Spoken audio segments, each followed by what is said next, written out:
പുതിയൊരു വീഡിയോയിലേക്ക് എൻ്റെ എല്ലാ പ്രിയപ്പെട്ട കൂട്ടുകാർക്കും ഒരിക്കൽ കൂടി സ്വാഗതം. ഇന്നത്തെ നമ്മുടെ വീഡിയോ എന്ന് പറയുന്നത് നമുക്ക് എല്ലാവർക്കും അറിയാവുന്ന കാര്യമാണ്. ഈ ഒരു കാലാവസ്ഥ എന്ന് പറഞ്ഞാൽ ഈ ചെറിയ മഞ്ഞൊക്കെ ഉള്ള ഈ ഒരു കാലാവസ്ഥയിൽ മിക്കവാറും എല്ലാ ആൾക്കാരുടെയും കാലിൻ്റെ ഉപ്പൂറ്റിയൊക്കെ വിണ്ട് കീറാറൊക്കെ ഉണ്ട്. അപ്പോൾ നമുക്ക് എന്തൊക്കെ ചെയ്ത് കഴിഞ്ഞാലും നമ്മൾ തേച്ച് കല്ലിലൊക്കെ ഇട്ട് ഉരച്ച് കഴുകുകയും ഫിമിക് സ്റ്റോണൊക്കെ ഉപയോഗിച്ച് കഴുകി തേച്ച് കഴുകി കഴിഞ്ഞാലും ഒക്കെ നമുക്ക് നല്ല രീതിയിൽ ചില ആൾക്കാർക്ക് ഭയങ്കരമായിട്ട് വിണ്ട് കീറി അങ്ങനെ നല്ല രീതിയിലും പൊളർന്ന് ഭയങ്കര വേദനയും നടക്കാൻ പറ്റാത്ത ഒരവസ്ഥയൊക്കെ ആയിട്ട് ഭയങ്കര ബുദ്ധിമുട്ടുന്ന ഒരുപാട് ആൾക്കാരൊക്കെ ഉണ്ട്.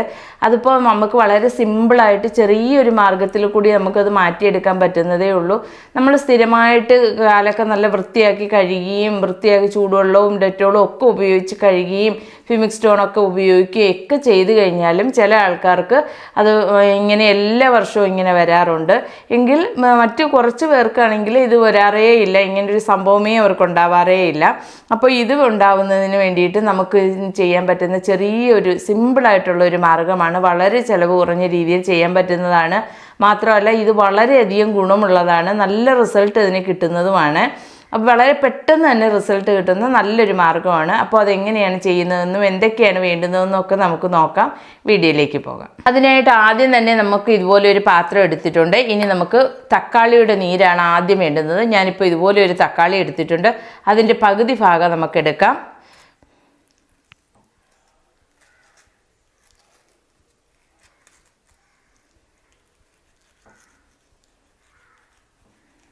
ഇരുമ്പൊന്നും എടുത്തുകൊണ്ട് വന്നില്ല, അതുകൊണ്ട് തന്നെ സ്പൂൺ വെച്ചങ്ങ് കട്ട് ചെയ്തെടുത്തതാണ്. അപ്പോൾ തക്കാളിയുടെ പകുതി ഭാഗം ഞാനിപ്പോൾ എടുത്തിട്ടുണ്ട്. അതിൻ്റെ നീര് ആണ് നമുക്ക് വേണ്ടുന്നത്. നീര് നമുക്ക് പിഴിഞ്ഞ് ഈ പാത്രത്തിലേക്ക് ഒഴിച്ചു കൊടുക്കാം.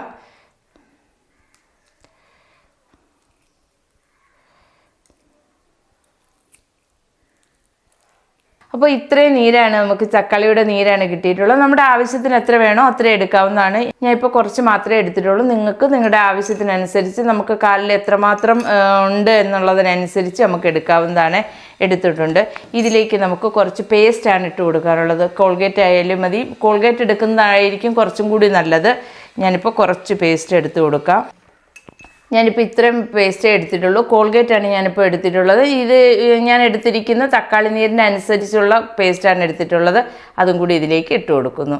ഇട്ടതിന് ശേഷം ഇത് രണ്ടും കൂടി നന്നായിട്ടൊന്ന് മിക്സ് ചെയ്തെടുക്കണം. കാരണം നമ്മുടെ കാല് നല്ല മനോഹരമായിരിക്കുന്നതിന് ഈ പേസ്റ്റും തക്കാളി നീരും കൂടി ഉപയോഗിക്കുന്നത് നല്ലതാണ്. അപ്പോൾ നമുക്ക് വിണ്ട് കീറലൊക്കെ ഉണ്ടെന്നുണ്ടെങ്കിൽ അതൊക്കെ മാറുന്നതിനും തുടർന്ന് അങ്ങോട്ട് വരാതിരിക്കുന്നതിനും ഒക്കെ സഹായിക്കും. ഇനി അടുത്തതായിട്ട് നമ്മൾ ഇത് രണ്ടും കൂടി നല്ല രീതിയിലൊന്ന് മിക്സ് ചെയ്തിട്ടുണ്ട്. ഉണ്ടോ? ഇതിപ്പോൾ നല്ല രീതിയിൽ ഞാനിപ്പോൾ ഇതുപോലെ മിക്സ് ചെയ്തെടുത്തിട്ടുണ്ട്. അതിലേക്ക് നമുക്ക് ഏതെങ്കിലും ഒരു ഷാമ്പു ഉപയോഗിക്കാം. ഏത് ഷാമ്പു വേണമെന്നുണ്ടെങ്കിലും ഉപയോഗിക്കാവുന്നതാണ്. ഞാനിപ്പോൾ ഒരു ബേബി ഷാമ്പു ആണ് എടുത്തിട്ടുള്ളത്. അതിൽ നിന്നും കുറച്ച് നമുക്കിതിലേക്ക് ഒഴിച്ചു കൊടുക്കാം. കുറച്ച് മാത്രമേ ഒഴിച്ചു കൊടുത്തിട്ടുള്ളൂ.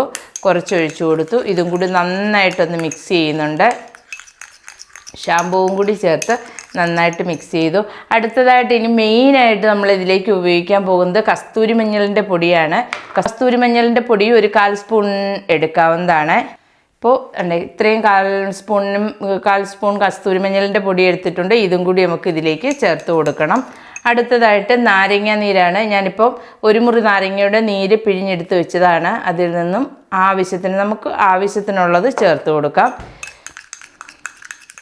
ചേർത്ത് ഇത് നല്ല വൃത്തിയായിട്ട് നന്നായിട്ട് നമുക്ക് മിക്സ് ചെയ്തെടുക്കണം. നന്നായിട്ട് മിക്സ് ചെയ്യുമ്പോൾ തന്നെ ഒരു പതഞ്ഞ ഒരു കൺസിസ്റ്റൻസിയിലാണ് നമുക്കിത് കിട്ടുന്നത്. കാരണം നമ്മൾ ഷാമ്പുവും പേസ്റ്റും ഒക്കെ ചേർത്തിട്ടുണ്ടായതുകൊണ്ട് തന്നെ നല്ലൊരു പതയോടുകൂടിയാണ് നമുക്കിത് കിട്ടുന്നത്. കസ്തൂരി മഞ്ഞളിൻ്റെയൊക്കെ നല്ലൊരു മണമൊക്കെ വരുന്നുണ്ട്. ഇത് നന്നായിട്ട് കണ്ടില്ലേ, നല്ല രീതിയിൽ പതഞ്ഞ് കിട്ടിയിട്ടുണ്ട്. നമ്മളിത് ചെയ്യുമ്പോൾ പ്രത്യേകം ശ്രദ്ധിക്കുന്നത് കുറച്ച് സമയം നമുക്ക് ഇതിന് വേണ്ടിയിട്ട് ചിലവഴിക്കാൻ വേണ്ടിയിട്ട് മാറ്റി വയ്ക്കണം. എങ്കിൽ മാത്രമേ ഇതുകൊണ്ട് പ്രയോജനമുള്ളൂ. പെട്ടെന്ന് തേച്ച് കഴുകി കളഞ്ഞതുകൊണ്ട് യാതൊരു പ്രയോജനം ഉണ്ടാവുന്നതല്ല. അപ്പോൾ ഇത് നമുക്ക് കാലെല്ലാം ചെറിയ രീതിയിലൊന്ന് കഴുകിയെടുത്തതിന് ശേഷം ചെറിയ ചൂടുവെള്ളത്തിൽ കഴുകുമെങ്കിൽ ഏറ്റവും നല്ലത് അതാണ്. ഒരുപാട് വലിയ ചൂടാവരുത്, ചെറിയ ചൂടുവെള്ളത്തിൽ കാലെല്ലാം നല്ല രീതിയിൽ ഉപ്പൂറ്റിയൊക്കെ നന്നായിട്ട് കഴുകിയതിന് ശേഷം ഒരു തുണി വെച്ച് നന്നായിട്ട് തുടച്ച് കളയുക. തുടച്ചതിന് ശേഷം ഇത് നമുക്ക് രണ്ട് കാലിലെവിടെയൊക്കെയാണോ, ചില ആൾക്കാർക്കൊക്കെ കണ്ടിട്ടില്ലേ ഇതുപോലെ കാലിൻ്റെ തള്ളവിരലിൻ്റെ അടിഭാഗത്തൊക്കെ ഇതുപോലെ കീറി ഇങ്ങനെ ഇരിക്കുന്ന കാണാം. അവർക്കൊക്കെ നടക്കാനൊക്കെ ഭയങ്കര ബുദ്ധിമുട്ടാണ് അപ്പോൾ അത് വൃത്തിയില്ലാത്തത് കൊണ്ട് ഒന്നും വരുന്ന കാര്യമല്ല. അത് സ്വാഭാവികമായിട്ടും അങ്ങനെ അവരുടെ ഒരു സ്കിന്നിൻ്റെ പ്രത്യേകതയാണ് അങ്ങനെ വരുന്നത്. എല്ലാ വർഷവും അങ്ങനെയുള്ളവർക്ക് വരാറുണ്ട്. അപ്പോൾ ഇത് നന്നായിട്ട് തേച്ച് കൊടുക്കുക. കാലിൻ്റെ എവിടെയൊക്കെയാണോ നമുക്ക് ഈ വെടിച്ച് കീറിയിട്ടുള്ളത് അവിടെയെല്ലാം നല്ല രീതിയിൽ അങ്ങ് തേച്ച് കൊടുക്കുക. തേച്ച് ഒരു 10-15 മിനിറ്റ് നേരം നമ്മളത് ഇങ്ങനെ തേച്ച് വെച്ചിരുന്നതിന് ശേഷം വേണം നമ്മൾ നന്നായിട്ട് ചെറിയ ചൂടുവെള്ളത്തിൽ കാല് നല്ല രീതിയിൽ വാഷ് ചെയ്തെടുക്കുന്ന സമയത്ത് ഫ്യൂമിക് സ്റ്റോൺ ഉപയോഗിച്ച് നമുക്ക് കാല് തേച്ചൊരച്ച് കഴുകാവുന്നതാണ്. അതല്ലെന്നുണ്ടെങ്കിൽ നമുക്ക് കല്ലിൽ തേച്ച് കഴുകുന്ന ആൾക്കാരൊക്കെ ഉണ്ടല്ലോ, കല്ലിൽ തേച്ച് കഴുകുന്ന ആൾക്കാരൊക്കെ ആണെങ്കിൽ കല്ലിൽ തേച്ച് കഴുകാം. കഴിയുന്നത് സിമെൻറ്റിൽ തേച്ച് കഴുകാതെ പാറക്കല്ലുണ്ടെങ്കിൽ അതിൻ്റെ നിരപ്പായിട്ട് ഒരുപാട് പരുപരുത്ത കല്ലിലിട്ട് തേച്ച് കഴുകരുത്. പരുപരിപ്പൊന്നും ഇല്ലാത്ത പാറക്കല്ല് നല്ല മിനുസമായിട്ടുള്ള കല്ലിൽ ഇട്ട് തേച്ച് നമുക്ക് കാല് കഴുകാവുന്നതാണ്. കഴുകി എടുത്തു കഴിഞ്ഞാൽ ഏകദേശം ഒരു 2 ആഴ്ചയൊക്കെ ഇത് അപ്ലൈ ചെയ്ത് തേച്ച് കഴിയുമ്പോൾ തന്നെ നല്ല റിസൾട്ടായിരിക്കും നമുക്ക് കിട്ടുന്നത്. നല്ല രീതിയിൽ നമ്മുടെ കാലിൻ്റെ ആ ഉപ്പൂറ്റിയൊക്കെ നല്ല രീതിയിൽ വിണ്ട് കീറുന്നതൊക്കെ മാറി നല്ല സോഫ്റ്റായി കിട്ടും. നല്ല അവിടെ ഒരു ഹാർഡായിരിക്കും. ഈ വിണ്ട് കീറുന്ന സമയത്ത് നമുക്ക് നോക്കിക്കഴിഞ്ഞാൽ നല്ല കട്ടിയായിരിക്കും നമ്മുടെ കാലിൻ്റെ ഉപ്പൂറ്റിയൊക്കെ. പക്ഷേ ഇങ്ങനെയൊക്കെ ചെയ്ത് കഴിയുമ്പോൾ കാലിൻ്റെ ഉപ്പൂറ്റിക്കൊക്കെ നല്ല കട്ടി കുറയുകയും നല്ല ഒരു മിനുസം അനുഭവപ്പെടുകയും നമുക്ക് നടക്കുന്നതിനൊന്നും ബുദ്ധിമുട്ടുണ്ടാവാതിരിക്കുകയും ഒക്കെ ചെയ്യും. അതുപോലെ തന്നെ ഒരു 3 ആഴ്ചയൊക്കെ നമ്മൾ സ്ഥിരമായിട്ട് ഉപയോഗിച്ച് കഴിഞ്ഞാൽ കാലിലുണ്ടാകുന്ന വിണ്ട് കീറലെല്ലാം നല്ല രീതിയിൽ മാറി നല്ല സാധാ നമ്മുടെ എപ്പോഴും കാലം എങ്ങനെയാണോ അതുപോലെ ആയി തീരുന്നതാണ്. അപ്പോൾ ഇത് വളരെ പെട്ടെന്ന് തന്നെ ചെയ്യാൻ പറ്റുന്നതാണ്. കുറച്ച് ഇൻഗ്രീഡിയൻസ് മാത്രം മതി ഇത് ചെയ്യുന്നതിനായിട്ട്. അത് മിക്കവാറും എല്ലാ കാര്യങ്ങളും നമുക്ക് നമ്മുടെ വീട്ടിൽ തന്നെ ഉള്ളതായിരിക്കും. ഇപ്പോൾ കസ്തൂരി മഞ്ഞളിൻ്റെ പൊടിയൊക്കെ മിക്കവാറും എല്ലാവരുടെയും വീട്ടിലുള്ളതാണ്. ഇതിൽ ഒരു സാധനങ്ങളും നമ്മൾ സ്കിപ്പ് ചെയ്ത് കഴിഞ്ഞാൽ ഇതുകൊണ്ടുള്ള ഗുണം കിട്ടത്തില്ല. ഇത് നല്ല രീതിയിൽ ഗുണം കിട്ടണമെന്നുണ്ടെങ്കിൽ നമ്മൾ ഈ സാധനങ്ങളെല്ലാം ഇതേപോലെ തന്നെ നമ്മൾ ഉപയോഗിക്കണം. അതിൻ്റെ കൂട്ടത്തിൽ തന്നെ നമ്മൾ ചെയ്യേണ്ടുന്ന മറ്റൊരു കാര്യം എന്ന് പറഞ്ഞാൽ ഈ കാലൊക്കെ വിണ്ട് കീറുന്ന ആൾക്കാരൊക്കെ ആണെങ്കിൽ അതുപോലെ കൈയുടെ ഈ ഭാഗത്തൊക്കെ തൊലിയൊക്കെ ഇളകുന്ന ആൾക്കാരൊക്കെ ഇല്ലേ, അവർക്കൊക്കെ ആണെങ്കിൽ ധാരാളം വെള്ളം കുടിക്കേണ്ടത് അത്യാവശ്യമാണ്. നമ്മുടെ ശരീരത്തിൽ വെള്ളത്തിൻ്റെ അംശം കുറയുന്നത് കൊണ്ടും ഇങ്ങനെ ഉപ്പൂറ്റി വിണ്ട് കീറാനും അതുപോലെ തന്നെ കൈയുടെയൊക്കെ തൊലിയൊക്കെ ഇളകുന്നതിനും ഒക്കെ കാരണമാകും. നല്ല രീതിയിൽ ഇങ്ങനെയുള്ളവർ നല്ല രീതിയിൽ വെള്ളം കുടിച്ചു കഴിഞ്ഞാൽ തന്നെ ഒരു പരിധി വരെയൊക്കെ നമുക്കതിനെ ചെറുത്ത് നിൽക്കാനായിട്ട് കഴിയും. പിന്നെ അടുത്ത മറ്റൊരു കാര്യം എന്ന് പറഞ്ഞു കഴിഞ്ഞാൽ ഇതിൻ്റെ കൂട്ടത്തിൽ നമുക്ക് കുഴിനഖമൊക്കെ, ചില ആൾക്കാർക്കൊക്കെ കുഴിനഖമൊക്കെ ഉണ്ടാവാറുണ്ടല്ലോ. കുഴിനഖം എന്ന് പറഞ്ഞു കഴിഞ്ഞാൽ നമ്മുടെ കാലിൻ്റെ വിരലിലും നഖത്തിൻ്റെ 2 സൈഡിലായിട്ടൊക്കെ നമുക്ക് വേദന അനുഭവപ്പെടുകയും അവിടെ നഖത്തിന് കേടുവരികയും ഇവിടെ എന്താ പറയുക ചെറിയ പഴുപ്പ് പോലെയൊക്കെ വരികയൊക്കെ ചെയ്യുന്നതിനെയാണ് കുഴിനഖം എന്ന് പറയുന്നത്. അത് ചില ആൾക്കാർക്ക് ഭയങ്കര ബുദ്ധിമുട്ടാവാറുണ്ട്. പണ്ടൊക്കെ ആണെങ്കിൽ കുട്ടികളൊക്കെ ആണെങ്കിൽ പണ്ട് മിക്കവാറും എല്ലാവർക്കും വരുമായിരുന്നു. കാരണം ഈ മണ്ണിലൊക്കെ ഇറങ്ങി ഇതൊക്കെ കളിക്കുകയും അങ്ങനെ ജോലിയൊക്കെ ചെയ്യുകയും വയലിലൊക്കെ കിളക്കുകയൊക്കെ ചെയ്യുന്നവർക്കൊക്കെ ഉണ്ടാവായിരുന്നു. ഇപ്പോഴും ഒരുപാട് ആൾക്കാർക്ക് കുഴിനഖമൊക്കെ ഉണ്ടാവാറുണ്ട്. ഈ മണ്ണിൽ കിളയ്ക്കുന്നതുകൊണ്ട് മാത്രമല്ല, അല്ലാതെ തന്നെ അവർക്ക് കുഴിനഖമൊക്കെ ഉണ്ടാവാറുണ്ട്. അങ്ങനെയുള്ളവർക്ക് ചെയ്യാൻ പറ്റുന്ന നല്ലൊരു മാർഗം കൂടി ഞാൻ ഇന്നത്തെ വീഡിയോയിലൂടെ നിങ്ങളുമായിട്ട് ഷെയർ ചെയ്യുന്നുണ്ട്. അതിന് വേണ്ടിയിട്ട് നമുക്ക് ചെറിയൊരു പാത്രം എടുക്കാം. ഒന്നുകിൽ നമുക്ക് അടുപ്പത്ത് വയ്ക്കാൻ പറ്റുന്ന ഒരു പാത്രം എടുക്കണം. ചെറിയൊരു മൺചട്ടി ഉണ്ടെന്നുണ്ടെങ്കിൽ അതാണ് ഏറ്റവും നല്ലത്. അതല്ലെന്നുണ്ടെങ്കിൽ നമ്മൾ വിളക്ക് കത്തിക്കാൻ കാർത്തികയ്ക്കും ദീപാവലിക്കും ഒക്കെ വിളക്ക് കത്തിക്കാൻ വേണ്ടിയിട്ട് മൺചിരാത് വാങ്ങിക്കത്തില്ലേ, ആ മൺചിരാതാണെങ്കിലും വളരെ നല്ലതാണ്.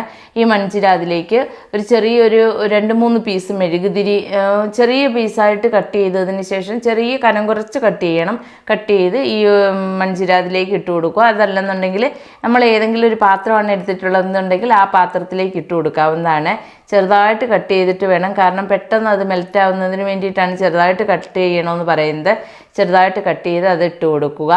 അതിലേക്ക് ഒരു 1/4 സ്പൂൺ മഞ്ഞൾപ്പൊടി ഇട്ട് കൊടുക്കണം. നമ്മുടെ വീട്ടിൽ പൊടിച്ചതാണെങ്കിൽ ഏറ്റവും നല്ലത് അതാണ്. അത് വീട്ടിൽ പൊടിച്ചതില്ലെന്നുണ്ടെങ്കിൽ പച്ചമഞ്ഞൾ നമുക്ക് നല്ല രീതിയിൽ അരച്ചെടുത്തതായാലും മതി.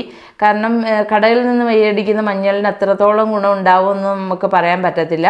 അതുകൊണ്ട് തന്നെ മഞ്ഞൾപ്പൊടി ഒരു 1/4 സ്പൂൺ മഞ്ഞൾപ്പൊടി, അതിനുശേഷം ഒരു നുള്ളു ഉപ്പും കൂടി ഇട്ടതിന് ശേഷം അതിലേക്ക് ഒരു 1/4 സ്പൂണിന് വേണ്ടി നെയ്യും കൂടി ഒഴിച്ച് കൊടുക്കുക.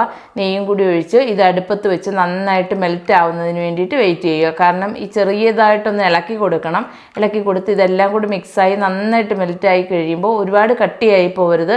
ചെറിയ നമുക്ക് കാലിൽ പുരട്ടാൻ പറ്റുന്ന രീതിയിലാവുമ്പോൾ, ഒരുപാട് കട്ടിയായി കഴിഞ്ഞ് കഴിഞ്ഞാൽ കുറച്ച് കട്ടിയായി കഴിഞ്ഞ് കഴിഞ്ഞാൽ തന്നെ തണുക്കുമ്പം കുറേ കൂടി കട്ടിയാവും. അതുകൊണ്ട് തന്നെ അതിനനുസരിച്ച് വേണം അത് നമുക്ക് എടുക്കാനായിട്ട്. ചൂടാക്കി എടുത്തതിന് ശേഷം അത് വെച്ചിരുന്ന് എല്ലാ ദിവസവും രാത്രികൾ കിടക്കുന്നതിന് മുമ്പിട്ട് നമുക്ക് കാല് നന്നായിട്ട് വൃത്തിയാക്കിയതിന് ശേഷം കുഴിനഖം എവിടെയാണോ ഉള്ളത് അവിടെ നമുക്ക് ഈ ക്രീം നമുക്ക് തേച്ച് കൊടുക്കാം. വളരെയധികം എഫക്റ്റീവായിട്ടുള്ള ഒന്നാണ്. 2 പ്രാവശ്യം തന്നെ ഉപയോഗിക്കുമ്പോൾ തന്നെ നല്ല റിസൾട്ട് നമുക്ക് കിട്ടും.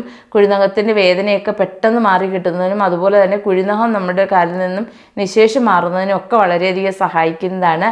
അപ്പോൾ നിങ്ങൾ എല്ലാവരും ഒന്ന് ട്രൈ ചെയ്ത് നോക്കണം. ഇഷ്ടപ്പെട്ട് കഴിഞ്ഞാൽ ലൈക്ക് ചെയ്യാനും ഷെയർ ചെയ്യാനും കമൻറ്റ് ചെയ്യാനും ഒന്നും മറക്കരുത്. അതുപോലെ തന്നെ സബ്സ്ക്രൈബ് ചെയ്യാതെ കാണുന്ന കൂട്ടുകാരൊക്കെ ഉണ്ടെങ്കിൽ പ്ലീസ് ഒന്ന് സബ്സ്ക്രൈബ് ചെയ്ത് സപ്പോർട്ട് ചെയ്യാൻ മറക്കരുതേ. അപ്പോൾ ഇന്നത്തെ വീഡിയോ നിങ്ങൾക്ക് എല്ലാം യൂസ്ഫുൾ ആയി കാണുമെന്ന് കരുതുന്നു. പുതിയൊരു വീഡിയോയുമായി വരുന്നതുവരേക്കും ബൈ ബൈ.